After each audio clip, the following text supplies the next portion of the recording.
tercengang. Harap-harap jadi perahu, dayung hebat, dayung sebenar, terang kuat, terang termasuk.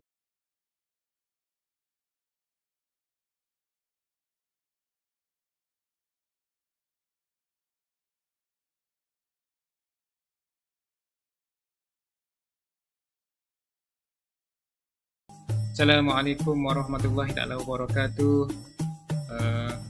Alhamdulillah pada hari ini dapat kita lagi berkumpul bersama-sama dalam perjumpaan Kelab Persatuan iaitu Sains Kemasyarakatan. Okay, untuk pada minggu ini saya yang akan bertugas untuk menerangkan serba sedikit tentang Dikir Barat. Okay, jadi saya untuk dapat maklumat lebih lanjut, awak boleh buka dekat type je dekat Google yang mana asal usul Dikir Barat, dekat situ ada. Jangan risau, okay? Kalau terlepas apa yang saya bagi tahu pada hari ini, jadi jangan risau, dekat situ ada. Okay?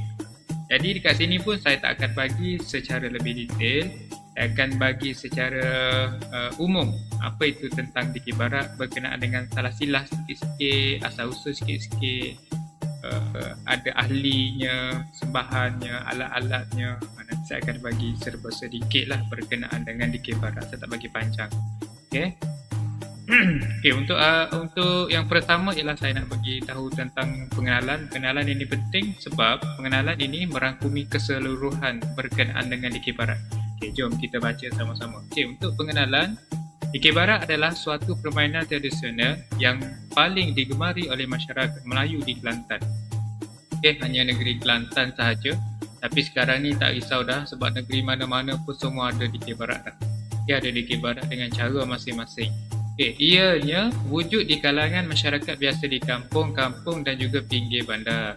Di dalam persembahan Dikir Barat terdapat satu kumpulan yang diketuai oleh tukang karut dan juga tok juara. Okay, itu ialah yang mana tok juara itu yang menyanyi, tukang karut itu ialah yang mengarut.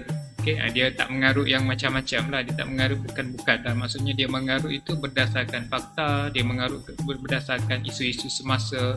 Maksudnya dia ini ialah seorang menyampaikan sesuatu melalui Dikir Barat, melalui nyanyian. Okay, itu tukang karut. Okay, mereka akan mengarut sambil berbalas-balas pantun dan diikuti oleh awak-awak. Awak-awak itu yang berada dekat belakang. Okay, yang ada dekat belakang itu yang apa namanya orang kata yang ikut suara tukang karut dan juga ikut suara tok juara itu ialah dipanggil sebagai awak-awak. Okey, suara yang dipanggil sebagai suara latah yang kuat dan juga lantang. Dia tak main lahan-lahan. Okey, dia akan nyanyi, dia akan Dikir Barat tu dengan cara yang kuat.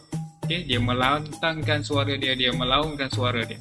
Okey, permainan ini biasanya dimainkan oleh masyarakat di musim menuai padi dan juga di majlis perkahwinan. Okey, menuai padi ni sekarang ni tak ada dah. Kan, tak ada dah orang menuai padi, tapi dulu ada lah. Okey, sebagai hiburan sahaja sebab dulu mana ada telefon ataupun radio ke TV ke, tak adalah dulu-dulu. Okay, jadi bila habis saja menuai padi, maka dapat hasil, maka mereka bergembira. Kurang macam itulah. Okey, dan juga majlis perkahwinan. Pada hari ini masih ada lagi yang mempersembahkan Dikir Barat ini di dalam majlis perkahwinan. Pertandingan selalunya diadakan oleh satuan-satuan belia tempatan, badan-badan kerajaan ataupun orang-orang tertentu untuk mengutip wang. Okey, Dikir Barat adalah permainan yang baru jika dibandingkan dengan teater tradisional yang lain.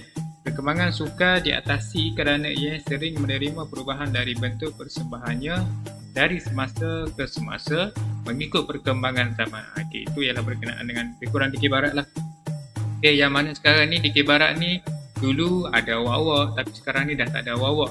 Okey, yang dulu guna gendang ataupun guna peralatan tu secara tradisional. Sekarang ni dah campur dengan gitar pun ada, dengan drum pun ada, dengan piano pun ada dan sebagainya. Itu Dikir Barat. Lebih kurang berkenaan dengan pengenalan.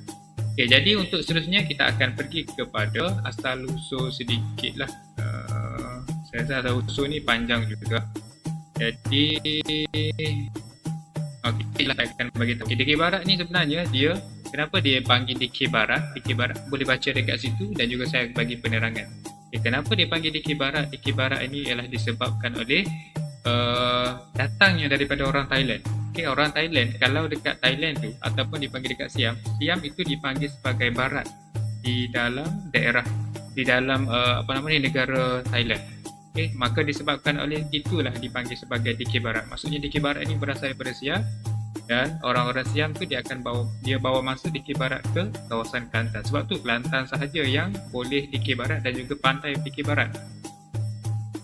Bukan Terengganu dan juga bukan Pahang, disebabkan oleh orang Siam dia masuk dekat Kelantan dan juga disebarkan dikir barat. Lebih kurang macam tu lah. Ada lebih detail di dalam ni tapi awak boleh baca lah. Okay, kalau saya baca nanti panjang pula. Awak boleh baca satu demi satu. Dikir barat ini berasal daripada ciptaan Pak Leh Tapang. Apa Pak Leh Tapang tu nanti boleh baca dekat sini. Sininya semua ada boleh tengok dekat sini. Okay, saya akan pergi kepada ahli-ahli. Okay, ahli-ahli ini ialah sikit saja. Di dalam satu pasukan dikir barat terdiri daripada seorang tukang karut. Tukang karut, kalau dalam pertandingan, tukang karut ini ialah orang yang akan menyanyi lebih panjang berbanding dengan seorang juara. Okay, Tok Juara. Tok Juara ni dia nyanyi satu kali je.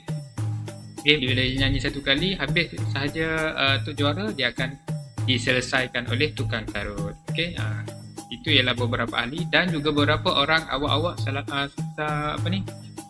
selalunya antara 15 hingga 30 orang. Okey, itu ialah antara awak-awak. Itu tak termasuk dengan alat-alat, pemain alat-alat yang ada dekat belakang. Okey, pemain alat-alat yang berada dekat belakang. Okey, itu ialah antara ahli-ahlinya lah. Okey, seterusnya kita tengok kepada alat-alat. Tak pergi jauh, kita tak perlu lebih panjang sangat. Okey, kita tengok alat-alat. Pada peringkat awal perkembangan, persembahan dikir barat hanya menggunakan satu alat iaitu adiaphone sahaja, iaitu keceret, iaitu keping buluh yang diketuk bersama untuk menghasilkan rentak irama dikir barat. Itu dululah. Okay, mereka juga tidak perlu bertepuk tangan tetapi dikehendaki meletakkan kedua belah tangan ke pipi masing-masing bagi menguatkan suara. Maksudnya macam tu. Okey, untuk menguatkan suara. Sekarangnya persembahan dikir barat ini menggunakan ensemble yang menggunakan alat terdiri daripada tetawak, 2 biji rebana iaitu rebana ibu dan juga rebana anak, sepasang rumbia iaitu marakas, canang dan juga kerci. Okey, alat-alat muzik dipilih oleh juara yang merekakan rentak untuk suatu persembahan dikir barat. Okey, ini ialah antara beberapa alat lah. Okey, ini ialah dipanggil sebagai gong. Okey, gong. Ini ialah canang. Ini ialah rebana ibu. Ini ialah rebana anak. Ini ialah marakas dan ini ialah tambering. Okey, ini kadang-kadang ada orang masukkan, tapi kadang-kadang ada orang yang tak masukkan pun tak apa. Tapi yang penting 1, 2, 3, 4, 5. Macam saya mainkan tadi. Itu ialah antara alat-alat yang ada di dalam dikir barat. Okey, itu ialah terlepas sedikit lah berkenaan dengan dikir barat. Sebab kita kumpulan kita ini ialah sains kemasyarakatan ini ialah sebenarnya ada kaitan dengan dikir barat. Okay. Jadi lepas ini saya akan beri peluang kepada pelajar-pelajar, terutamanya kepada lelaki, untuk menyertai pertandingan ataupun menyertai dikir barat yang dilatih oleh saya sendiri. Lepas ni lah, kalau tak ada apa-apa, kalau kita boleh bersemuka, jadi tak ada masalah yang tu, maka kita boleh bersama-sama untuk